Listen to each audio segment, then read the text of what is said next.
శంఖారావము. మన recording number ఇది 111, 111 అన్నమాట. 16th చాప్టర్ అయిన దైవాసుర సంపద్విభాగ యోగంలో ఇప్పుడు మనం 21వ శ్లోకం నుంచి చదువుకోబోతున్నాం. ఆసుర ప్రవృత్తి గలవారు జీవించున్నది నిరంతర వేదనామయ జీవనం. దానినే నరకమని పెద్దలందరూ. ఆ నరకములోనికి ప్రవేశించు ద్వారములు 3. అవి కామము, క్రోధము, లోభము. ఇవి 3ను వేర్వేరుగా కనిపించినను 3ను కలిపి ఒకటే మార్గము. తనకేది కావలెనో తెలియని వానికి కోరికలు అనంతముగా ఉండును.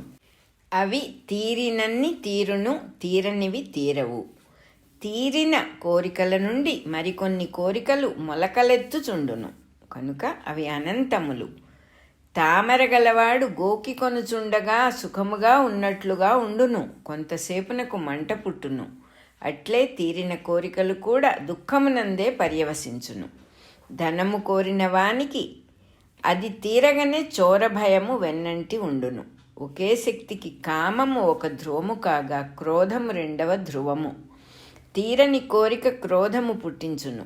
తన కోరికలు తీరకుండుటకు కారకులు అని తాను భావించిన వారిపై క్రోధము పుట్టుకొని వచ్చును. క్రోధమున్నవాడు నిరంతరము ఆ భావన తనలో మండుచుండగా దుఃఖముని అనుభవించును. కోరిన వస్తువును పొందిన తరువాత దానిని తానే దాచి ఉంచుకొనవలెను అను లోభము పుట్టుకొని వచ్చును. ఒకసారి ఒక వస్తువును సాధించిన తరువాత మరొక మారు దానిని సాధింపలేనను భయమే లోభమునకు మూలము. ఈ 3 మార్గములను ఒకే ద్వారమునకు గల తలుపుల వంటివి. వీనియందు ఏ తలుపు ద్వారా ప్రవేశించినను ప్రవేశించున్నది ఒకే మార్గములోనికి. అది నరకమునకు మార్గము. నరకమనగా చీకటి, దుఃఖము నిండి ఉన్నది. ఇందు ప్రవేశించినవాడు తానను వెలుగునకు నోచుకొనక దుఃఖమయముగా జీవించును. అనగా అతడు తనను తాను నాశనము చేసుకొనును.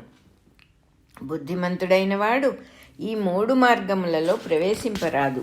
దీనికి మార్గం ఒక్కటే. తన శక్తియుక్తులను, తన లోటుపాట్లను తానెరిగి తాను దేనికి పనికి వచ్చునో తెలుసుకొని దానిని ఇతరుల సదుపాయమునకై వినియోగించువానికి ఆయువు సద్వినియోగమగును.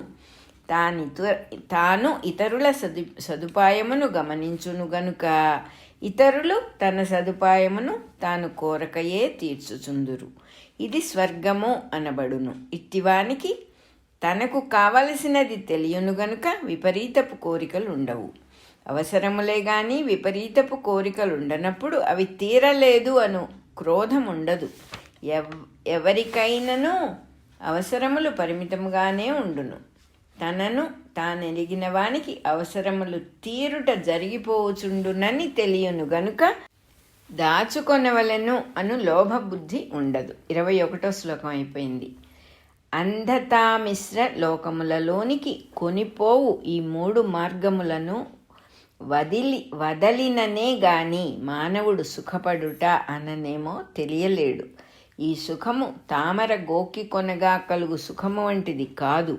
అసలు తామరయే లేని సుఖము వంటిది. 2 దుఃఖముల నడుమనున్న విరామమునే సామాన్య మానవుడు సుఖముగా భావించును. అట్లుగాక సుఖము మాత్రమే ఉన్న స్థితి ఒకటి ఉండునని గ్రహించగలుగుట నిజమైన సుఖమునకు ప్రారంభము.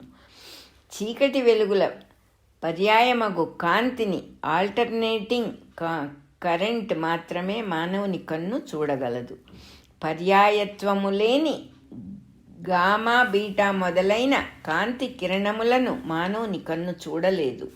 అట్లు చూడగలుగుటకు వేర్వేరు పరికరములను ఉపయోగించవలసినట్లే అంతరము లేని సుఖమును గమనింపగలుగుటకు తాను అను చూపును వినియోగించవలెను.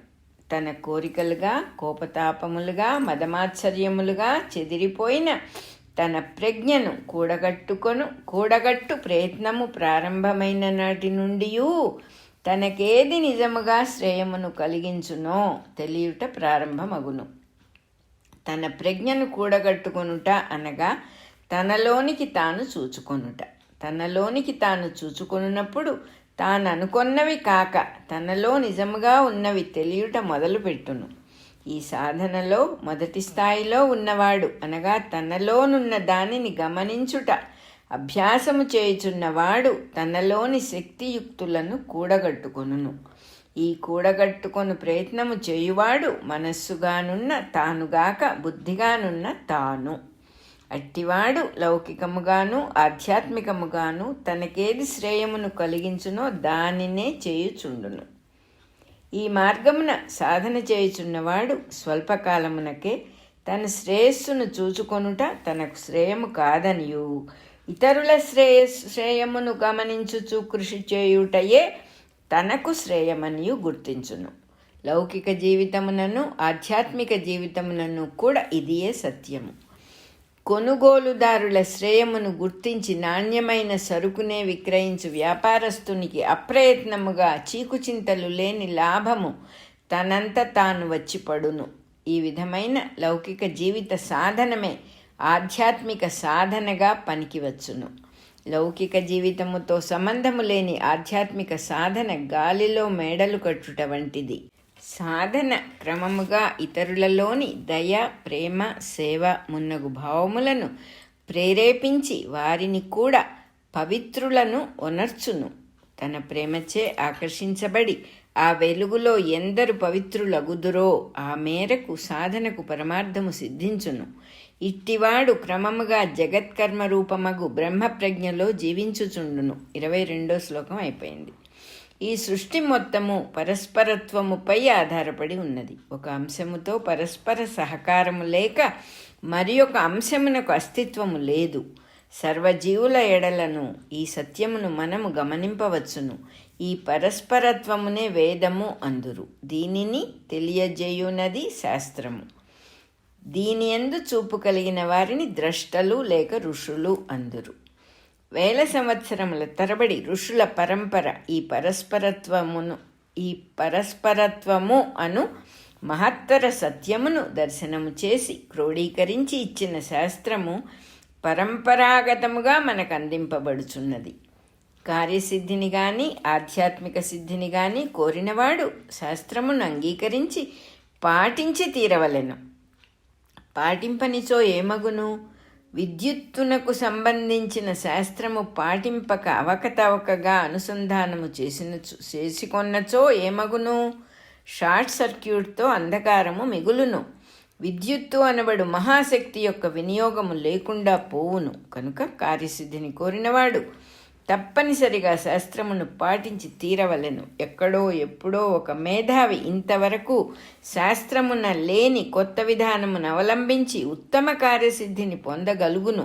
అతడు కూడా అంతవరకు ఉన్న శాస్త్రమును క్షుణ్ణముగా అభ్యసించి దానిపై మరి ఒక మెట్టెక్కగలుగునే కానీ అతడు శాస్త్రమును వదిలినవాడు కాదు.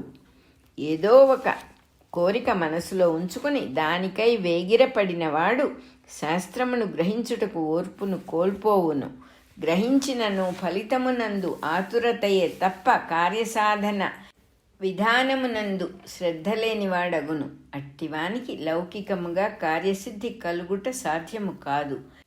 అట్లే అమృతపాన రంభా సంగమాదులైన కోరికలను మనస్సులో ఉంచుకొని యజ్ఞ దాన తపక్రియాదులు ఆచరించిన వారికి కూడా విధానమునందు కన్న రంభాదులయందే ఎక్కువ దృష్టి ఉండును. కనుక యజ్ఞము నిష్ఫలమగుటయే కాక రంభాదులు కూడా కలగా మాత్రమే మిగిలిపోవుదురు.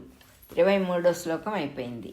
కనుక ఏ పని చేయవలెను, ఏ పని చేయరాదు, ఎట్లు చేయవలెను, ఎట్లు చేయరాదు, ఎప్పుడు చేయవలెను, ఎప్పుడు చేయరాదు అను సంశయములలో శాస్త్రమే పరమ ప్రమాణము కావలెను.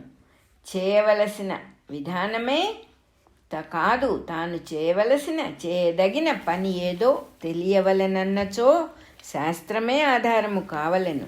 శాస్త్రము తెలిసినవాడు తప్ప తాను చేయదగిన పని ఏదో తెలియలేడు. ఏదో ఒక క్రతు ప్రక్రియలో ఉపవాసం ఉండుట ఆవశ్యకమని శాస్త్రము విధించును.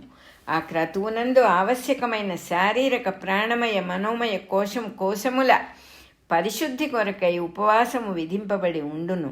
ఆరోగ్యము లేని వ్యక్తి ఉపవాసము చేసినచో అనారోగ్యము ముంచుకొని రావచ్చును. అట్టివాడు ఆ క్రతువును తలపెట్టరాదు. తనకు ఆవశ్యకమైనది, తనకు సరిపడునది అగు క్రతువును ఎంచుకొని శాస్త్రవిధిని తప్పక అనుసరించి శ్రద్ధతో క్రతువును నిర్వహించినప్పుడు శాస్త్రము సూచించిన కార్యసిద్ధి కలుగును. అయినచో శాస్త్రములు అనేకములు ఉన్నవి. ధర్మశాస్త్రములలో వేర్వేరు మతభేదములున్నవి గదా. ఇందు దేనిని పాటించుట అను సంశయము కలుగవచ్చును. మానవులందరూ ఒక్కటే అయినను వారి స్వభావమును బట్టి, వృత్తిని బట్టి, వంశాచారమును బట్టి భిన్నముగా ఉందురు. ఒక్కొక్క వంశమునందు ఆహార విహారాధికములైన జీవిత విధానం ఒక్కొక్క విధముగా ఉండును. వారి ప్రవృత్తికి, వృత్తికి, కులమునకు వంశమునకు అనుగుణముగా వారు ఆచరింపవలసిన విధానములుండును. వీనిని గమనించి వేర్వేరు శాస్త్ర సంచయములు, గృహ్య సూత్రములు మున్నగు పేర్లతో ఏర్పాటు చేయబడి ఉన్నవి. కాలక్రమమున కొందరు వ్యక్తుల ఇష్టాయిష్టములు ఆచారముల పేరిట ఇందు దూరిపోవుచుండును. అట్టి అనావశ్యకమైన నిబంధనలను తొలగించి నిజమైన శాస్త్ర విధానమును ప్రసాదించు కుల గురువులు కొంతకాలమునకు మారు పుట్టి సరిచేసిపోవుచుందురు. ఈ విధముగా మరల సంస్కరించబడుచున్న శాస్త్ర విధానమునే అనుసరింపవలను గాని ఎవని ఇష్టము వచ్చినట్లు వాడు శాస్త్రమును మార్చి అన్వయించుకొనరాదు. ఇట్లు శాస్త్రమునెడల సరి అయిన అవగాహన ఉన్నవాడే సత్కర్మ చేయుటకు అర్హుడు అగును. 24వ శ్లోకం అయిపోయింది. అలాగే 111వ నెంబర్ కూడా అయిపోయింది. 111 నెంబర్ అయిపోయింది. అదే సమయంలో దైవాసుర సంపద్విభాగ యోగము అనే 16వ చాప్టర్ కూడా అయిపోయింది.